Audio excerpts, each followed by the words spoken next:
Attention!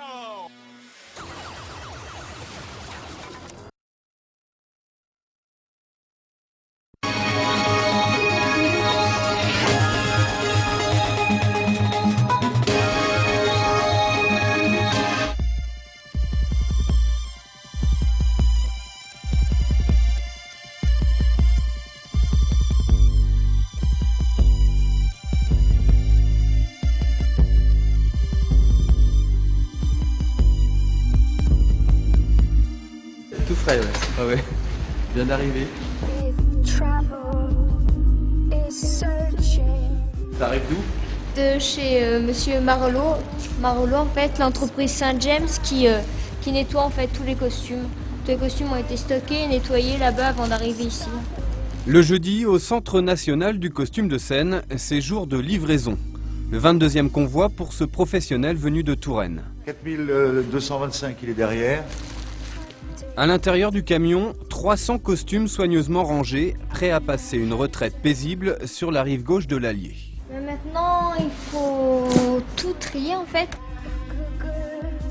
Tout déballer les housses des costumes, les inventorier, rechercher les éléments qui vont avec les costumes qui sont dans les cartons. Il y a 7500 costumes, ça représente au moins 20 000 pièces. Et au niveau des accessoires, il doit y avoir 10 000 accessoires. Et il ne faut pas faire d'erreur. Opération suivante, le mannequinage. Ces petites mains redonnent vie à des mannequins fatigués par le temps. On va mettre des renforts là où c'est nécessaire. Comme les jambes ont tendance à plus trop tenir, à plier facilement, donc on va renforcer par un système de craft, donc c'est un papier collant. On va aussi, parce que les pièces déforment, faire la même chose. Et après, nos mannequins, ils vont retrouver une jeunesse pour pouvoir tenir debout de nouveau. Vas-y, il faut appuyer.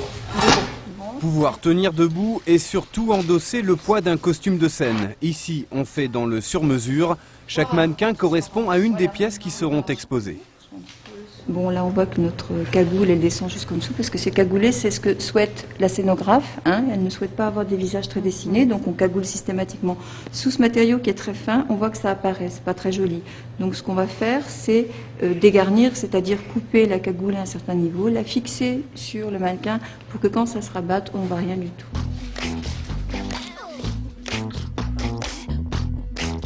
À côté, dans une autre pièce, les costumes de la toute première exposition ont déjà trouvé mannequin à leur taille. Ces bêtes de scène, à poil ou à plumes, retracent 4 siècles de théâtre animalier.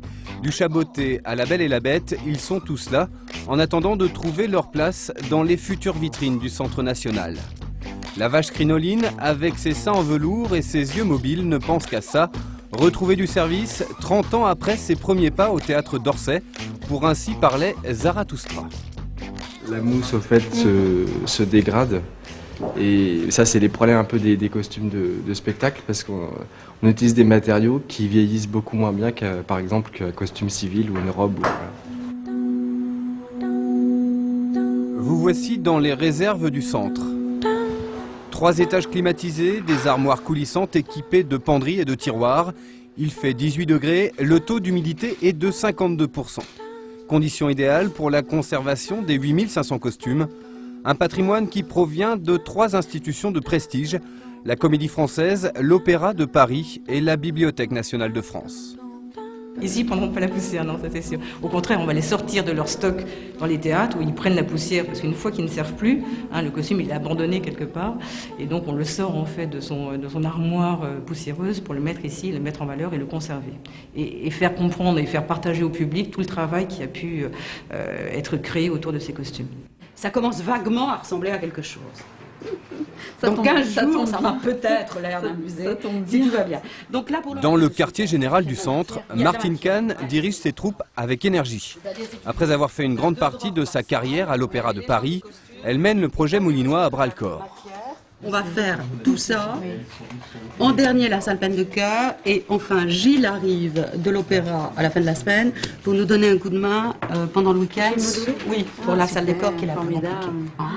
C'est un nouveau concept, c'est une nouvelle structure. Il n'existe au monde encore aucune structure qui soit consacrée au patrimoine matériel des théâtres, c'est-à-dire aux costumes et aux décors.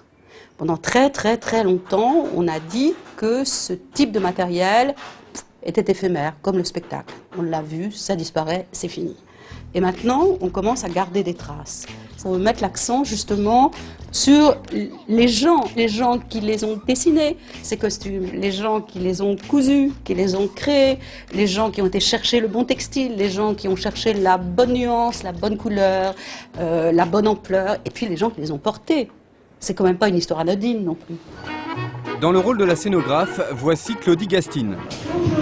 À 15 jours de l'ouverture, elle doit orchestrer l'installation de tous les décors et parfois ça coince. Vous avez tout découpé ou non?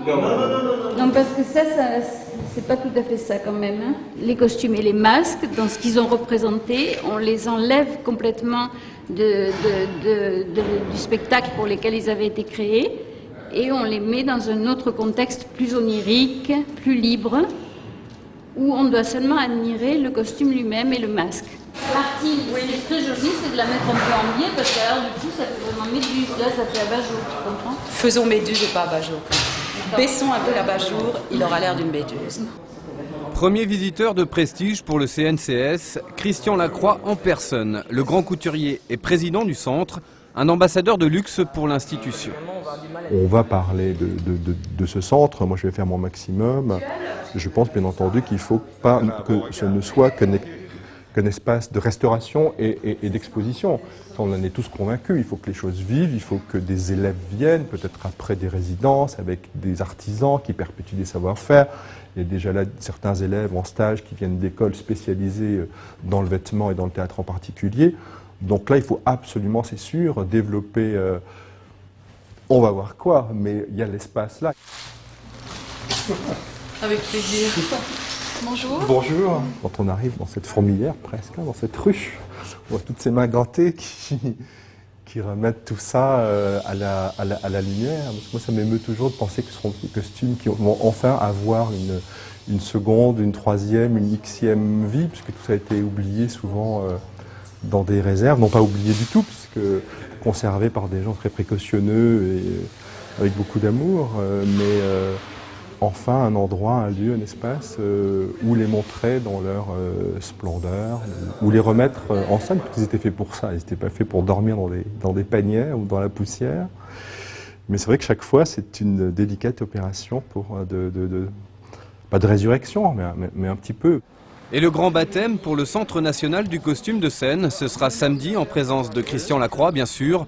Le couturier y apportera sans doute une dernière touche avant l'ouverture au public dimanche 2 juillet.